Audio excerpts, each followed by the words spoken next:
So the concept that everybody's got a story and something to share and how we can put that into a book.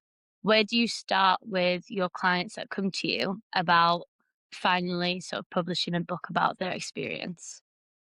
Okay, so yeah, definitely everybody has something in them. Hmm. It might not be their lived experience, it might be a created experience they've got, but for the most part, even if it's a created idea, it comes from somewhere inside you. Yeah. Even if you're writing fantasy, you tend to write about what you know. The storyline will take you in a direction of something that you know about. Um, so we tend to start off by thinking about the reason for the book. I think, unless you know why you're writing it, you're not you're not quite gonna to get the story out. So understanding your why will then lead to the what. And Yeah.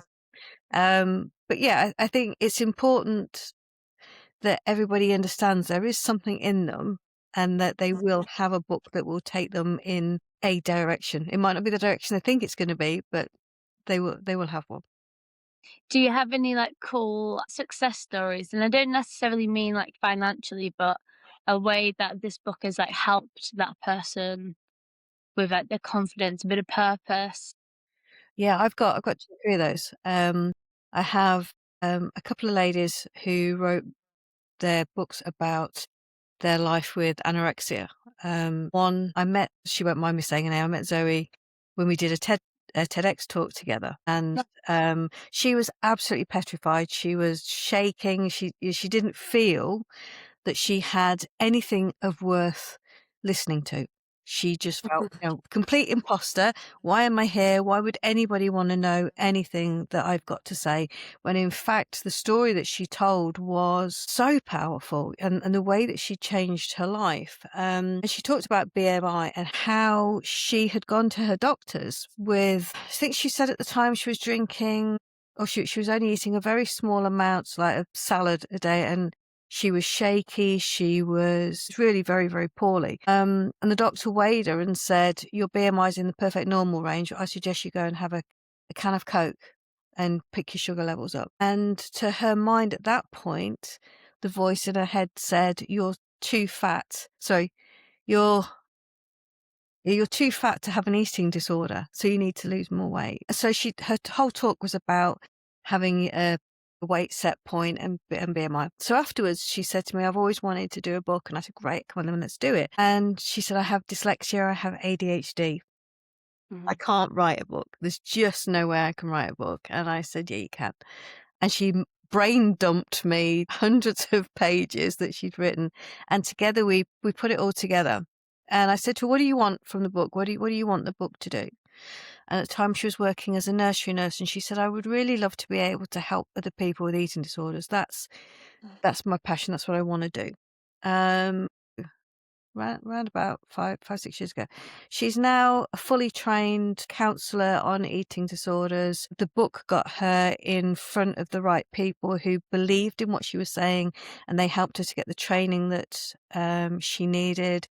It helped her to start speaking more. She had more events where she got to talk and to just get in front of people. And it's completely changed her life. And she'll say now, without the book, she wouldn't have achieved that. So, there is so powerful. On a completely different scale, I met an author at the London Book Fair, and he came to me and he said, "I've got an idea for a book. I want to publish it." So we did. And that book has brought his business, I think to date, something in the region of about £500,000 worth of business. So, a book can make a massive difference on either the direction your life is going in or the direction that your business is going in. That's exceptional.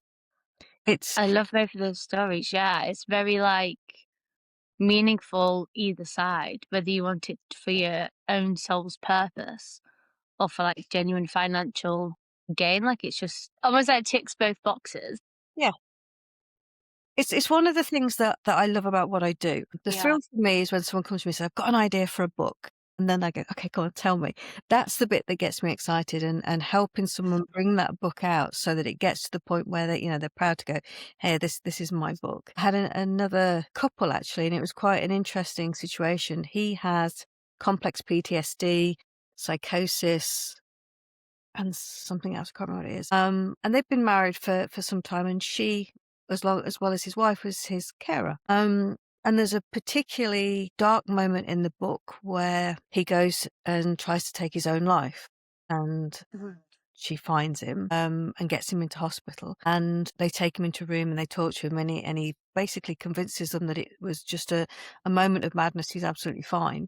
And they send him home with some pills. And she said she knew that he'd completely lied to them and fooled them. And when they got home, he took all the pills. And she was straight back into the hospital with him. And she fought and fought and fought for partners to be recognised as carers, so that Yeah. if she'd been in the room with him when they interviewed him, she would have said categorically, "He's lying. I know this. I know him. He needs help. You must help him." So the book, it's the first time I've ever done anything like it. The book was written from two sides.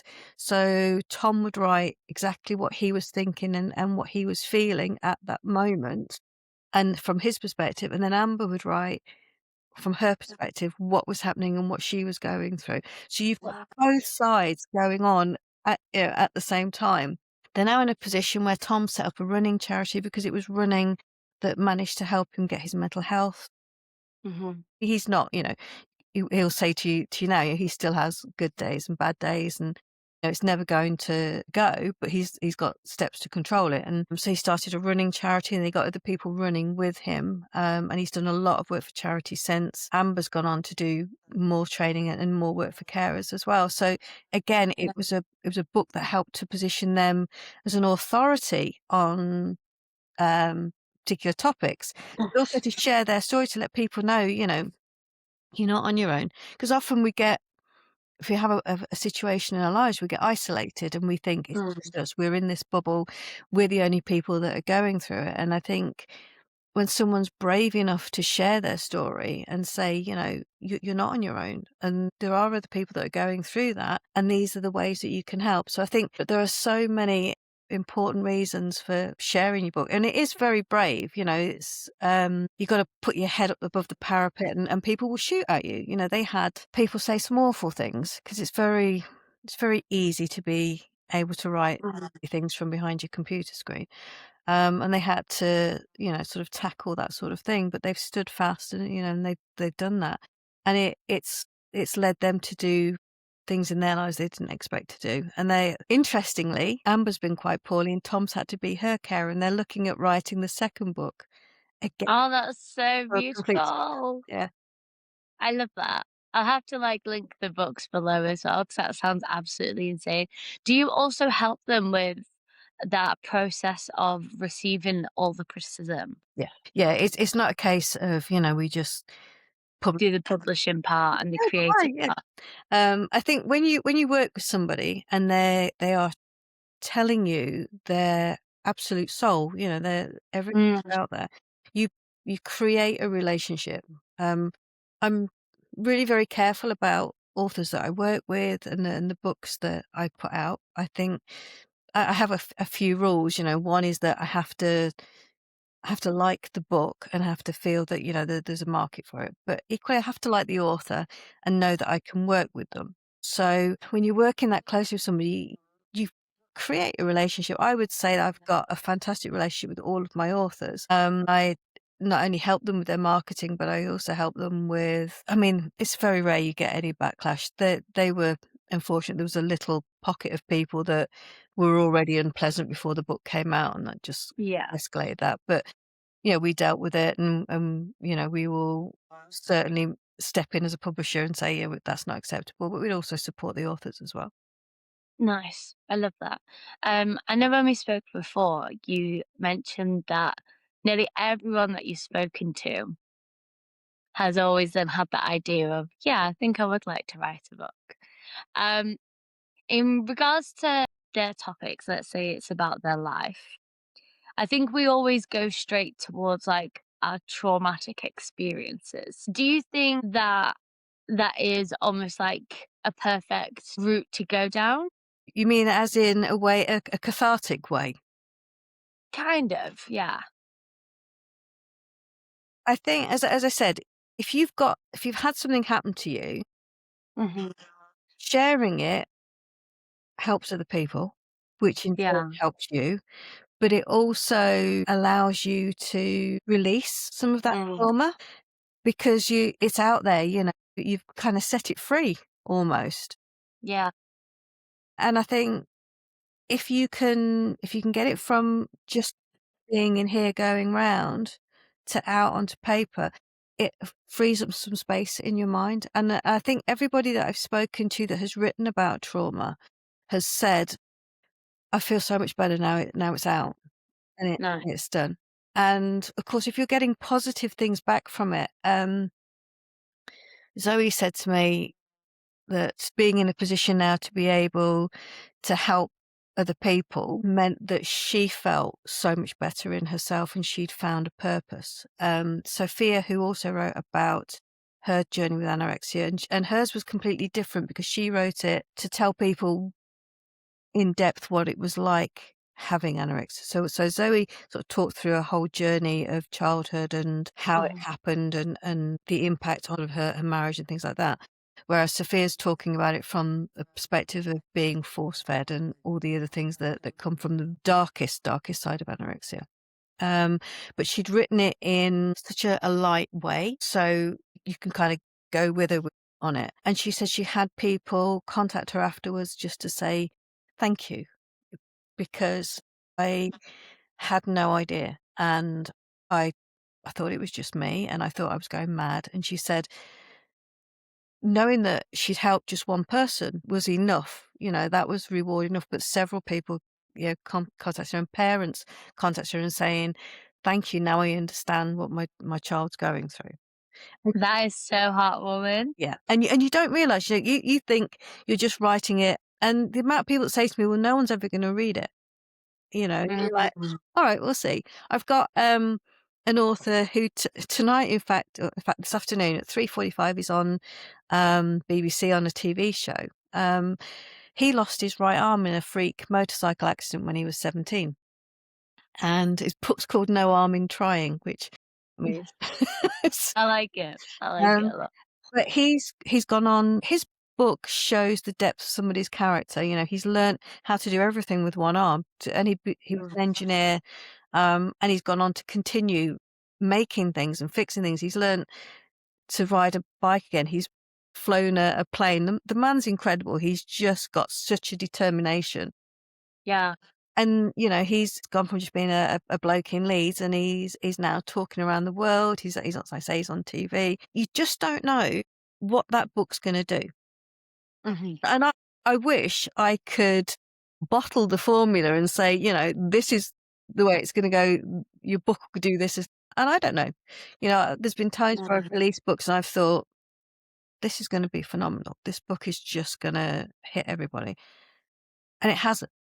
And then there's been Mhm. other times where I've thought, "I'm not sure," and it's gone. I don't know. I wish I did. I honestly wish I could. Yeah, but that's just like the magic of life, isn't it? Yeah. It's yeah, a magical little surprises of journeys. So yeah, I love that. And I think it is so lovely to hear how many people it has genuinely helped. Like I know books do that anyway, but I think there's something so nice about being independently self-published. So I just think it's so empowering to be able to give people that like authority and that voice, I guess, because I think there's so little opportunity for us to be able to create something truly our own sometimes. If you if you got if you've got the determination to write, Hmm. and you can just help one person, or you can Makes um it all worth it, yeah. yeah. um I don't think I've ever released a book that hasn't in some way or other had a profound impact on somebody else's life. Yeah. And whether even with novels, there's people that have said to me, "We read this as a family." or, Mm. I read it so much that I handed it off to my best friend and things like that. I think I'm very, very fortunate to be in that position to not only work with people and have the honor of being able to share their stories, but also to hear the impact those stories have had on other people. And Mhm. I do feel very fortunate to do the job that I do. Yeah, for sure. It sounds very meaningful and very like in depth of you. I guess you really get to know someone through their writing, don't you? Yeah, Because everything. it's the difference between a traditional publisher and an independent publisher. Mm. I think the most I've ever published in a year is 12 books, and that was a lot. Normally I do about 8, and it gives me the time to work with my authors, to get to know them, and then that way I can get the very best of their books from them. Mhm. It's not a conveyor belt for me. It's about the quality of the books. At the end of the day, that person's got to stand there and say, "I'm so proud of this. This is my story." I'm working with a guy at the moment. His book's out in February, and he has fictionalized his own childhood in a set of Okay. books. So I know how hard that is for him to be writing, because it is quite a traumatic childhood. Mhm. And in fact, the 3 books go all the way through to adulthood, and such a difficult relationship he's had with his father. So I know that writing it is going to be bringing back all of those memories. Mm. But, I do still have to kind of sit back and say, when it's sent to me, "This is missing here." What we tend to do is we write as we remember, and we think, "Well, we know that, so we can jump from here to there." But the reader doesn't know that bit in the middle, so you have to sort of go back and say, "Right, okay, you need to explain this." And I do feel sometimes that I'm drawing out the really sort of deepest, darkest bits, but they're what kind of makes the book. So, yeah, I get to know them very, very well, and like I say, I'm always very, very respectful of people, but very thankful that they will choose to share that with me. Yeah, that's gorgeous. Yeah, it is very, very vulnerable. But I think that's what makes it so magical. It makes it so healing for yourself moving forwards. So let's say the dude that's publishing his book on February, Uh-huh. what's his system or process in terms of getting it published and out there? So what he did, I'd published a book from somebody that he knew, so he contacted her and said, "Do you think your publisher would talk to me?" So she reached out, so it was a kind of a soft introduction, and said, I know, Joe. Will you take a look at it?" And I said, "Well, my caveat is always, I will have a look at it, I'll read it through, and you will get absolutely complete, honest feedback from me. Mhm. Occasionally, it might be a bit brutal, but always constructive."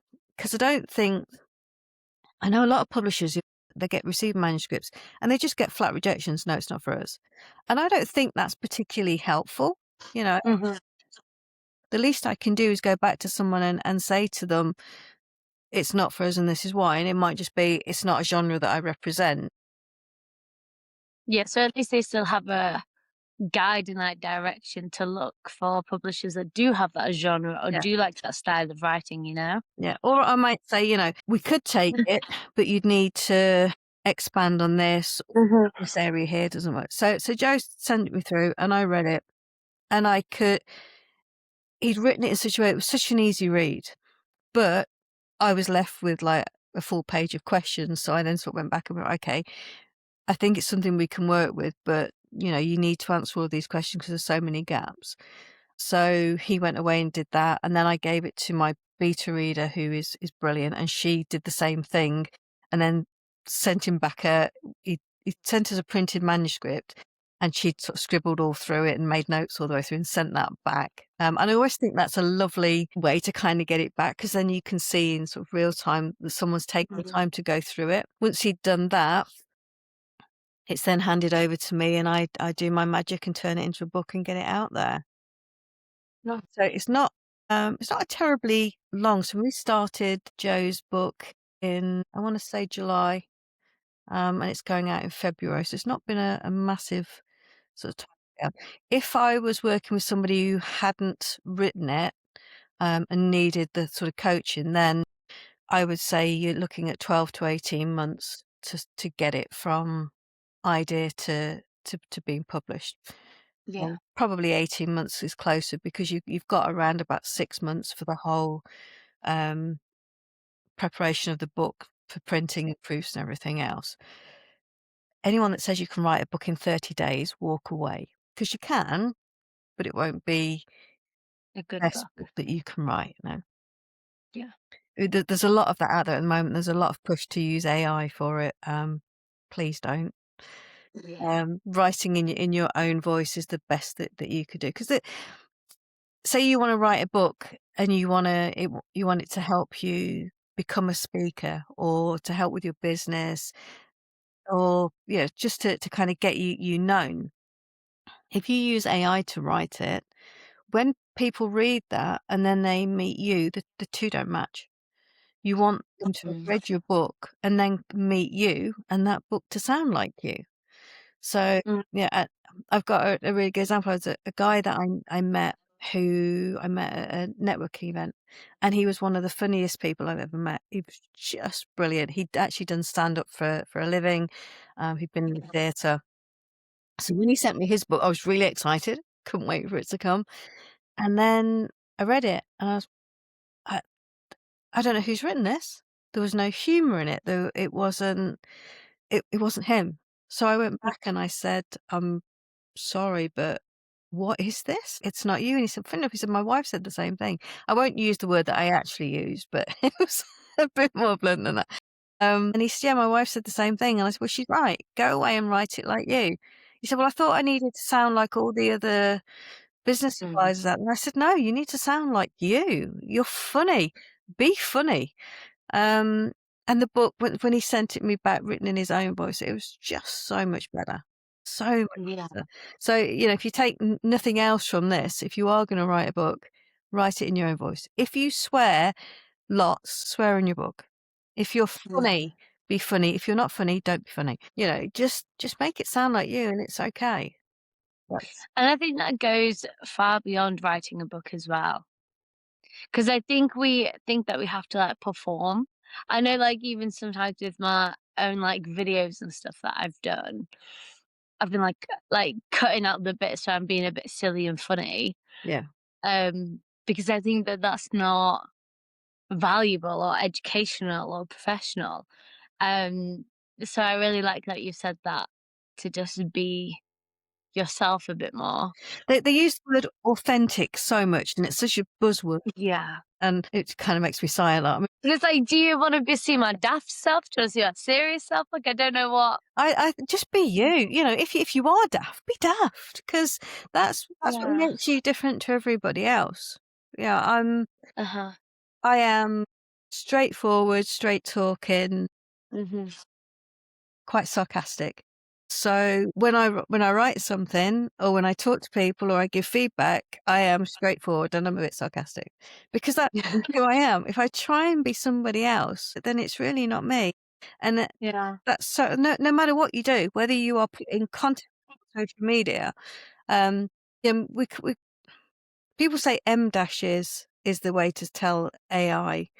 Um, there's a lot more to it than that. I can spot it now quite a bit. And it gets in, like, threes and stuff, doesn't it? Yeah. Yeah, yeah, and you can see the staccato bit. Now, if you talk in really short sentences and you pause, you might sound like AI, but not everybody talks like that. And I think you No. know how to be. I think as well, like, I think sometimes when I put things into AI, it'll come back something brilliant, like, better than what I think. Like, it's developed my idea and it's given me back something that I'm like, "Yeah, that's it." So what would your advice be regarding that, like, the difference between using it to plan or, like, develop your ideas versus being, like, completely dependent on it? I think it's a brilliant, brilliant tool Yeah. for developing ideas, for giving you when you get stuck on something, for giving you outlines. It's fantastic for that. Like you say, it's even good if you chuck your work in there and it says, this is great. Have you thought about adding in this, this, and this? Uh-huh. Sometimes it can help you sort of just fill some gaps. What it's not so great at is taking what you've written and then presenting you with something else, because it doesn't sound like you. And I've tried this quite a lot, where I've put in something that I've written and said, what do you think? And it's given me something back, and it's taken out the key message, or it's slimmed it down. It has a tendency to want to cut your word count down and streamline everything, and so you lose the passion and the meandering. It's just human nature. So I would say definitely use it, without a doubt. Use it to check your spelling, to see how you're doing editorially, but don't get it to right away, because it can't. Yeah. And all you're ever going to do, because AI at the moment can't think for itself. So all it's doing is pulling from information that already exists. So if you get it to write for you, in a nutshell, it's plagiarized, because it's just taken everybody else's ideas and then it's presenting it as yours, and it's not. Nice. Okay. One of the last things that I'd love for us to speak about is that time where you met somebody who really didn't want to write a book. And she said, "No, I've got nothing." I've been thinking about that since we had our conversation. And I was thinking she could literally write about the fact that she didn't think she had anything to write about, or about like the mundaneness of accountancy and how she like yearns for something else but feels so stuck or something. Do you know what I mean? Like I was literally sat on the toilet just like thinking about all of these things that she could have written about, you know. Um so if somebody's there feeling like they've got absolutely nothing to give, like that woman was, and you did say it was really rare for somebody to feel like that anyway. Do you have any like spicy questions, or like a top 3 questions in your bank of wonderful brain to be like, "Well, what about this? Or what about that?" You know? Talk about putting me on the spot. I know, sorry. Yeah, I mean, just for your viewers, I'd gone to an event where the whole thing was giving somebody the skeleton of a book and saying, right, okay, this is your chance to outline your book. So if you've never written before, we'll start off with what, the idea, what it's about, and what would be in it. And it's a really simple starting point. And she was adamant there was nothing. So I mean, the 3 questions that I asked her was first, what about, is there's anything from your childhood that happened that was either an amazing memory or a sad memory that you could then start to turn that into even just a fictional short story. I say that 3 times fast. Is there some way that you can bring that out, or is there people that you've met in your work, characters that you've met, that you could start to do a sort of an observational book, almost like Coronation Street for your workplace. So basing it on the characters, because I think we all do that. I presume we all do this. I might be wrong, but when you're on holiday and you're sat in a restaurant, or if you're in a hotel and you're having breakfast in the hotel, and you look around at all of the other guests and you start to wonder what they're like in their marriage. Yeah. Did they swap keys at dinner with somebody else because they're swingers, or he's secretly in love with the best friend that they're on holiday with, and you do all of this. So can you do that with your characters, with people at work, that suppliers that come in, or the delivery or whatever? Can you suddenly start making up a world around them, or is there just something that you are passionate about? Have you got, what is your passion? Because if you've got a passion, then you can start to create something from that. If you've got nothing else, then I don't know. I say she's the only person I've ever met that was adamant, and I just genuinely think she didn't want to do it on that day. Yeah. Yeah, as well, because I think if you're feeling a bit down in the dumps and a bit froggy foggy, and you're not feeling like like, feeling yourself or, like, feeling like you're a great vibe, I do think you can be like, "I've got nothing to give." That, like, complete nihilism shut down. Yeah. Whereas I'm hoping that if you saw her on a different week, she'd be like, "Yeah, actually, I do have." Well, what I do hope, because I've never seen her since, but I do hope that she perhaps took it away and in a quiet moment sat down and thought, "Do you know what I could actually write about?" I hope she started it. Maybe she did. I do, because she was adamant that there was nothing. There was absolutely nothing. She had no hobbies. She had a boring job. She had a boring childhood and a boring life. So maybe you talk about what life is, or what boring is. Maybe she could have written the Yeah. definition of boring. Boring, or was it just healthy?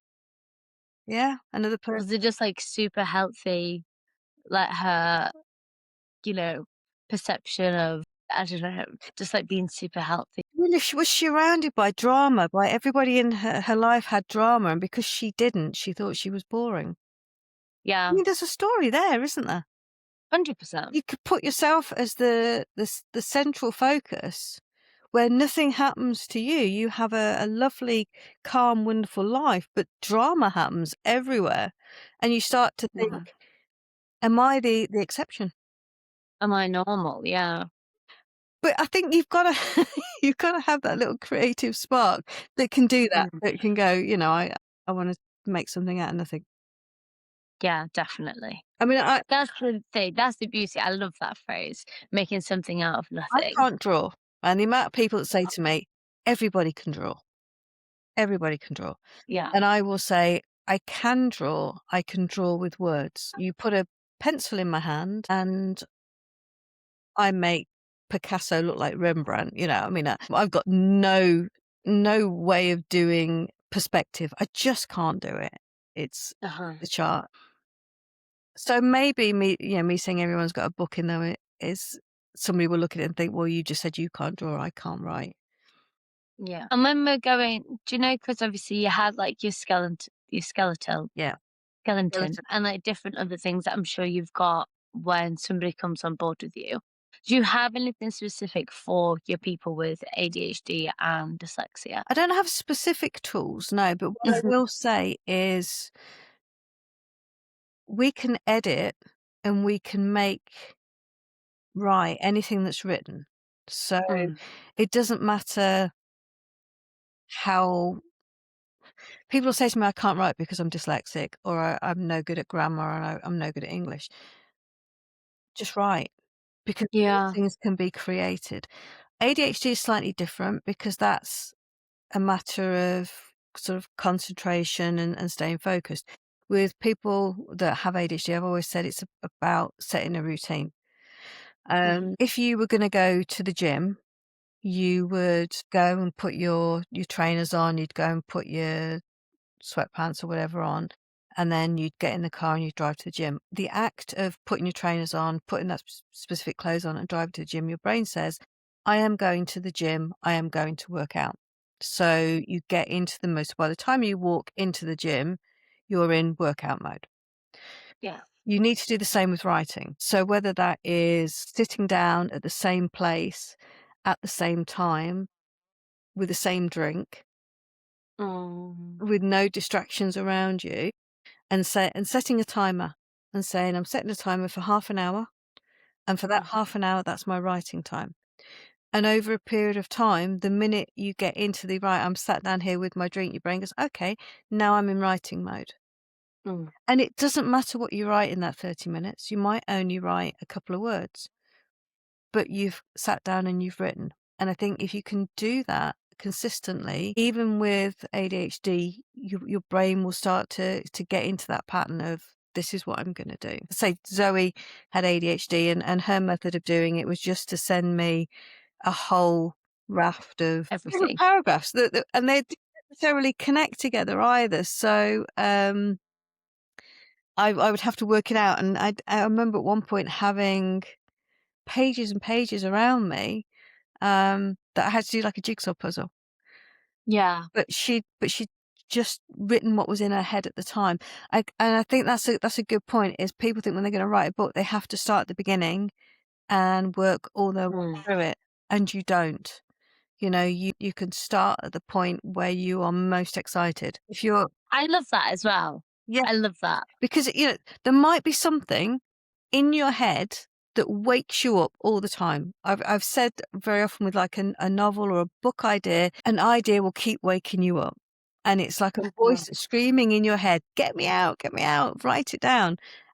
I got one of my authors who said she would get up at 2 o'clock in the morning because she'd wake up and the idea was there and she'd have to write it there and then. Now she has ADHD. So, there are different ways of doing things, but write the bit that you are passionate about first, because then you can write everything else out around it and you can fill in the gaps. But just, today I want to think about this, so I'm going to write about this. You don't have to go all the way through. That's really beautiful. Just as a quick note, I was just curious, as you were speaking, I was like, you got such a beautiful, soothing voice. Do you do any audiobooks as well with your publishing? We do audiobooks. I have not recorded the one. The only thing I ever recorded was for a kid's toy. The toys outside the supermarket that they ride on? Yeah. I did the voice for one of those ones. I've Cool. have not done an audiobook, no. But yeah, we do them. They are Yeah. incredibly expensive to do, because Are they? yeah, because the editing and the recording studios. Amazon has got new software now that will do it automatically, but it's all AI. It And sounds a dodge, yeah. yeah, and what I found out recently is that they hadn't trained their AI to breathe. So the reason that AI recording doesn't sound right is because there's no breath. And that's why you can always tell. But yeah, we do it. Nice. Okay, fab. And if somebody wants to start working with you immediately, do you have a program at all, or is it just sort of that like really unique client experience one-on-one basis? It's funny you should ask that. There are two ways. I am starting a writing, kind of like a group working course, so that people can come along and work together. So should be starting in the Nice. new year. But if you've got, That'll be so exciting. Is that like weekly, monthly? it'll be a monthly thing, so we'll get together. Nice. But then there'll also be one-to-one times with me that you can have, and you'll be able to contact each other during that time as well. So it'd be like a sort of exclusive group. And is that in Lincoln or is that No, we can online? do it online, so it can be Fab. anywhere. Excellent. Yeah, that's Um, gorgeous. Other than that, yeah, you can reach out to me, and if you've got a book that you think, I really want to get this out, then have a look and I'll send it to me and I'll have a look at it. Or if you've got an idea and you want help with writing, then I do one-to-one tutorials as well, or coach. Nice. That's beautiful. Thank you so much. Enjoy the rest of your day. Thank you for having me. Take care. Bye.